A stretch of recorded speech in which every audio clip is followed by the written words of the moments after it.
안녕하십니까, 한찬입니다. 이번 영상에서 이제 21번부터 40번까지 모의고사 문제를 함께 풀어보도록 하겠습니다. 함께 문제 보시죠. 자, 21번입니다. 지역분에 관한 설명을 옳지 않은 것, 틀린 것을 찾으라고 하는데 21번이죠. 답은 2번이죠. 왜냐하면 불가분성입니다. 소멸과 같은 부정적인 것은 전원이 해야 되거든요. 따라서 토지 공유자 1위는 지분에 관하여 그 토지를 위한 지역권 또는 그 토지가 부담한 지역권을 소멸하게 할 수 있다. X고요. 답은 2번이 됩니다. 22번입니다. 유치권에 관한 설명으로 옳은 것은 맞는 것을 찾으러 하는데, 자, 유치권이 성립되기 위해서는 변제기가 도래해야 되거든요. 만약에 변제기가 도래하지 않는다면 유치권이 성립되지 않기 때문에 1번. 피담보 채권의 변제기가 도래하지 않는 동안에는 유치권이 성립하지 않는다. 맞는 질문이고요. 답은 1번이 되는 거죠.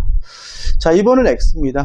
우리 판례는 유치권자가 유치 목적물의 주택을 거주하고 사용하는 것은 보존행위로서 가능하다는 것이 우리 판례 입장이므로 2번은 X가 되고요.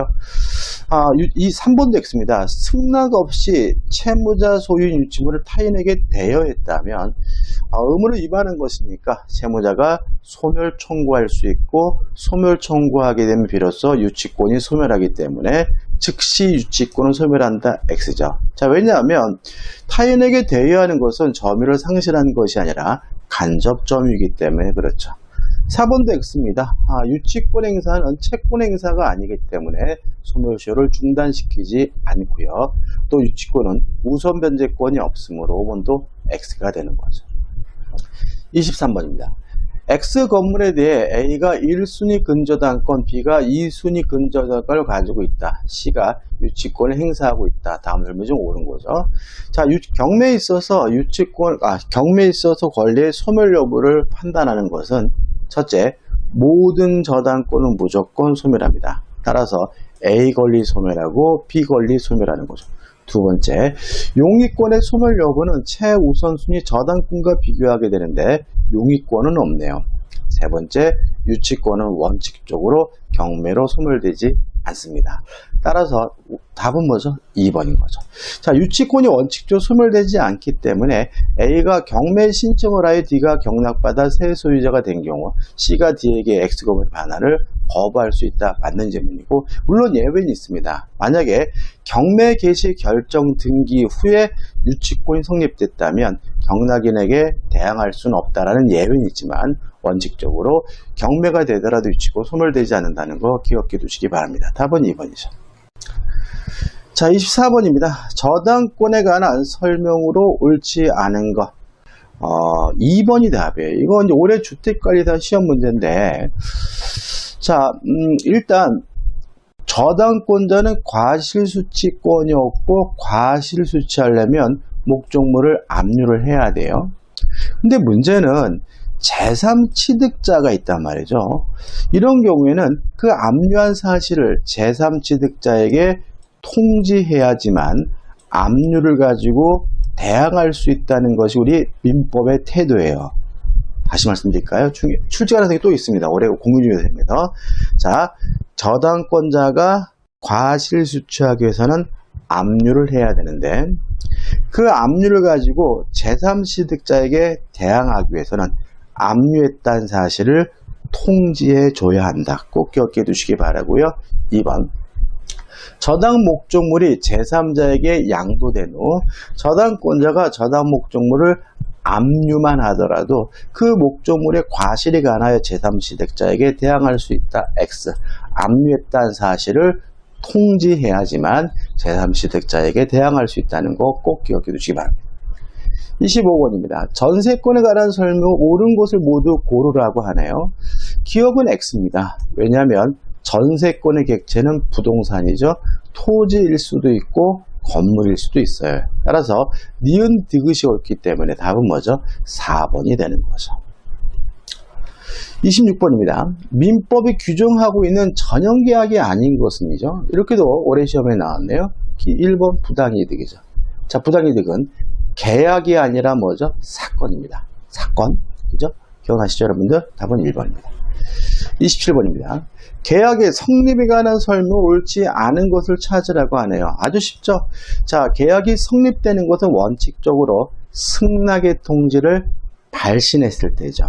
따라서 2번 격지자 간의 계약은 승낙의 통지가 도달한 때 성립한다. X가 되고요. 답은 2번이 되는 거죠. 28번입니다. 갑은 그 소유 X주택을 을에게 매도하기로 약정하였는데 인도와 소유권 이전 등기를 마치기 전에 X주택이 소실됐어요. 자, 후발적 불능이죠. 옳지 않은 것을 찾는데 여기서 좀 생각해 볼 것은 뭐냐면 갑이 매도인입니다. 그럼 갑이 뭐죠? 채무자고 을이 매수인입니다. 을이 뭐가 돼요? 채권자인 거죠. 자, 위험은 원칙적으로 갑을 모두에게 귀책 사유가 없다면 채무자인 갑이 위험을 부담하고요. 또 갑에게 고의과실이 있다면 채무불이행, 이행불능 문제가 되고요. 채권자는 을에게 귀책 사유가 있거나 채권자가 수령지체 중에 후발적 불능이 된 경우는 위험을 채권자인 매수인이 부담하거든요. 따라서 옳지 않은 것은 결국은 몇 번이 되는 거냐면 4번이 되는 거죠. 자, 을은 수령지체 중에 X주택이 갑과 을의 책임 없는 사유로 소실됐다면 채권자가 수령지체 중이므로 채권자의 매수인이 그 위험을 부담해야 되므로 갑은 을에게 대금 지급을 청구할 수 없다. X가 되고요. 답은 4번이 되는 거죠. 29번입니다. 제3자를 위한 계약에 관한 설명으로 옳은 것을 찾으라고 하네요. 자, 4번이 답입니다. 왜냐하면 제3자가 수익의 의사표시를 한 후에는 갑과 을은 요약자, 낙약자는 임의적으로 제3자의 권리를 소멸시키거나 변경시킬 수가 없으니까 계약 당사자의 합의로 제3자의 권리를 변경시킬 수 없다. 맞는 질문이고요. 답은 4번이죠. 1번 제3자는 현존할 필요가 없고요. 2번 제3자는 계약의 당사자가 아니므로 당사자가 아니면 계약자를 스스로가 해제할 수가 없고요. 낙약자는 요약자의 계약에 기한 항변으로 제3자에게 대항할 수가 있겠죠. 그 다음에 5번 수익의 의사 여부에 대한 확답을 최고했는데도 불구하고 최고기간 내 확답을 받지 못했다면 수익을 거절한 것으로 간주가 되기 때문에 5번도 X가 되네요. 옳은 것은 4번이고 4번이 답이 됩니다. 30번입니다. 계약 해지에 관한 설명을 옳지 않은 것, 틀린 것을 찾으라고 하거든요. 답은 5번이에요. 이거 조심하셔야 되는데 해제가 됐다면 원상 회복을 해야 돼요. 왜요? 계약이 소급해서 실효가 됐으니까요. 이거는 손해배상과 별개의 개념인 거죠. 그래서 원상회복도 청구하고 별도로 손해배상도 청구하는 거거든요. 물론 손해배상을 청구할 때는 쌍방 간에 과실을 참작해야 되니까 과실상계하겠죠. 그렇지만 원상회복은 과실상계하지 않습니다. 그래서 5번 계약이 해제된 경우 그 원상회복 범위를 정함에 있어서 과실상계가 적용된다는 질문은 X고 주의하셔야 됩니다. 31번입니다. 매도인의 담보증에 관한 설명으로 옳지 않은 것, 틀린 것을 찾으려고 하거든요. 5번을 볼까요? 종류 매매의 경우 인도된 목적물의 하자가 있어요. 그러면 매수인이 선의이고 무과실이라면 계약을 해지할 수도 있고 손해배상을 청구할 수 있고요. 아니면 완전물 급부도 청구할 수 있는 거죠. 다시 말하면 손해배상을 청구하거나 완전물 급부를 청구하거나 선택의 문제지 둘 다 할 수 있는 것은 아니기 때문에 하자 없는 물건을 청구하는 동시에 손해배상을 청구할 수 있다는 질문은 X고요. 답은 5번이 되는 거죠. 몇 번 문제였죠? 31번이죠. 32번입니다. 갑이 그 수의 토지를 을에게 매도한 경우에 법률관계에 관한 다음 설명 중 옳지 않은 것, 틀린 것을 찾으라고 하네요. 3번이 답입니다. 자, 매수인 을이 과실을 수취하려면 둘 중에 한 가지를 해야 돼요. 인도를 받든지 대금 지급을 완납하든지 이전 등기를 가지고 판단하지 않아요? 그래서 만약에 아무리 자기 앞으로 등기를 했더라도 인도받지 않았다면 과실을 수취하지 않고요. 또 등기를 했더라도 매매 대금을 완납하지 않았다면 매수인은 과실수취할 수가 없기 때문에 3번. 을이 토지에 대한 소유권 이전 등기를 격려받은 경우에는 매매 대금을 완납하지 않았더라도 토지로부터 발생하는 과실은 을에게 기속한다는 질문은 X고요. 답은 3번이 되는 거죠. 알면 쉽습니다. 이런 것들. 33번입니다. 민법상 임대차에 관한 다음 설명 중 가장 잘못된 것, 틀린 것을 찾으라고 하네요. 4번이 답이죠. 임차권을 양도하거나 전대하려면 임대인으로부터 동의를 받아야 되고요. 동의가 없다면 임대인은 임대차 계약을 해지할 수가 있는 거죠. 따라서 4번 임차인이 임대인의 동의 없이 임차물을 전대한 경우 임대인은 그로 인한 손해배상을 청구할 수 있지만 임대차 계약을 해지할 수 없다는 질문은 X고요. 답은 4번이 됩니다. 34번입니다. 토지 임차인의 지상물 매수청구권에 관한 설명은 옳지 않은 것, 틀리 있는 것을 찾으러 가는데 1번이 답이죠. 자, 토지 임차인이 지상물 매수를 청구하려면 둘 중에 한 가지 사유가 필요합니다. 첫째, 존속기간의 만료로 소멸됐고 갱신 청구했다가 거부당한 경우. 두 번째, 기간의 약정이 없는 토지 임대차로서 임대인의 해지 통고로 소멸한 경우. 둘 중에 한 가지 사유가 있어야 되거든요. 다른 사유로 소멸한 경우는 지상물 매수를 청구할 수 없기 때문에 1번 토지 임차인은 자신의 채무 불이행으로 계약이 해지된 경우 지상물 매수를 행사할 수 있다는 질문은 X가 되고요. 답은 1번이 되는 거죠. 35번입니다. 이번에 개정된 거죠.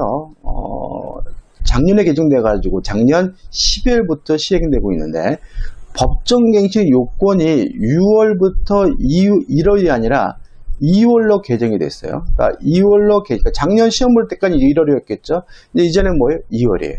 그래서 1번 임대인이 임대차 기간 만료 전 6월부터 1월이 아니라 2월까지 임차인에 대하여 갱신거들의 통지를 하지 아니한 경우는 그 기간이 만료된 때 전 임대차 동일한 조건 다시 임대차한 것으로 본다. X가 되고 개정된 거니까 꼭 기억해 주세요. 주택 임대차만 그래요. 상가 건물 임대차는 아직도 6월부터 1월입니다. 주택 임대차만 6월부터 2월이에요. 36번이죠. 자, 이것도 이번에 개정된 사항을 가지고 만든 문제입니다. 중요하겠죠. 그러니까 집합건물법은 어차피 이 개정된 부분에서 나올 것 같아요. 자, 1번이 나옵니다. 자, 공용 부분의 변경은 이제는 4분의 3이 아니라 3분의 2로 개정이 됐어요. 3분의 2로 의뢰수가. 그래서 1번 공용 부분의 변경에 관한 사항은 관리단 집회에서 구분 소유자의 3분의 2 이상 및 의결권의 3분의 2 이상의 결의로 결정된다. 4분의 3에서 3분의 1로 개정되어 있으니까 답은 1번입니다. 그 나머지 2, 3, 4, 5번도 다 개정된 사항이고 맞는 거니까 꼭 읽어보시고 기억해 두시기 바랍니다. 37번입니다. 주택임대차보호법상 임차권 등기명령제도에 관한 다음 설명 중 잘못된 것, 틀린 것을 찾으라고 하거든요. 답은 3번이죠. 중요한 겁니다. 그러니까 우리가 임차권 등기 명령을 왜 신청하고 왜 임차권 등기 명령제도에 따라서 임차권 등기를 하냐면 이사 가더라도 대항력권을 상실하더라도 가지고 있던 대항력과 우선 변제권이 유지되기 때문인 거거든요. 3번 임차권 등기 명령의 집행에 의한 임차권 등기가 격려된 이후에 임차인이 대항력권을 상실한 경우에는 이미 취득한 대항력 또는 우선 변제권을 상실한다는 질문은 X고요. 답은 3번이 되는 거죠. 38번입니다. 상가 건물 임대차 보호법에 관한 설명으로 틀린 것이죠. 이거는 뭐 올해는 아니고 작년은 아니지만 최근에 작년이구나. 개정된 사항이죠. 자, 계약갱신 요구권이 이제는 5년이 아니라 뭐죠? 10년이죠. 10년. 그래서 읽어보면 3번 임차인의 계약갱신 요구권은 최초의 임대차 기간을 포함한 전체 임대차 기간이 5년이 아니라 10년입니다. 개정된 사항이죠. 작년에 10년을 초과하지 않는 범위 내에서만 행사할 수 있기 때문에 답은 3번이 되는 거죠. 39번입니다. 갑은 을로부터 1억 원을 빌려면서 갑소의 시가 2억 원 상당의 토지를 을에게 양도담보로 제공하고 소유권 이전 등기까지 맞춰줬어요. 다음 중 이 사안에 대한 설명으로 맞는 거죠. 일단 답은 뭐죠? 3번입니다. 양도담보권자가 자기 앞으로 등기된 곳을 기하로 제3자에게 팔아준 경우에 제3자는 선이라면 소유권을 취득한다는 것이 판례 입장으로 옳은 것은 3번이 되는 거죠. 자, 1번의 X입니다. 변제기로부터 10년이 지난 경우에는 변제하고 담보의 말소를 청구할 수가 없고요. 또 청산금을 변제받았다면, 청산금을 수령했다면 변제하고 말소해달라고 뭐 할 수 없어요? 청구할 수가 없겠죠. 또 가등기 담보법은 양도담보에 대해서도 적용되니까 4번도 뭐가 돼요? X가 되고요. 5번 갑이 변제기에 원금이 이자를 갚지 못하는 경우 을이 곧바로 소유권을 취득한다. X에. 자, 양도담보의 경우에는 실행통지하고 2달이라는 청산기간이 경과돼야 비로소 소유권을 취득하는 거죠. 아니구나. 청산기간이 지나고 청산금을 지급해야 비로소 소유권을 취득하니까 곧바로 소유권을 취득한다. X고요. 옳은 것은 3번이 됩니다. 40번입니다. 갑은 세금 등의 문제로 그 소유 부동산을 당분간 친구인 을의 이름으로 등기해둘 을과 약정한 뒤 을명으로 소유권 이전을 마쳤다. 다음 중 타당하지 않은 거죠. 자, 친구니까 무효인 양자가 명의신탁이겠죠. 답은 뭐죠? 4번이 되는 거죠. 왜냐하면 명의수탁자가 자기 앞으로 등기된 곳을 기하로 제3자에게 팔아먹으면 제3자는 선악불문하고 소유권을 취득합니다. 따라서 위 3의 경우 병이 을과의 매매계약 체결 당시 이 부동산 실소유자 갑이라는 사실을 알았더라도 병은 소유권을 취득하기 때문에 갑은 병에게 대항하여 명의신탁의 무효를 주장할 수 있다는 지문은 X가 되고요. 답은 4번이 되네요. 자, 우리가 이번 모의고사는 저번 주에 치러진 주택관리사 올해 시험 문제 위주로 제가 만들었거든요. 총 40문제 중에서 정확히 제가 세보진 않지만, 그러니까 우리 공인중개사 시험과 시험 범위가 중복되는 부분이니까 한 20문제 정도였던 것 같아요. 20문제 정도. 그래서 오늘 문제 확실히 내 것으로 안 되시기 바라고요. 여러분들 수고 많으셨고요. 고맙습니다.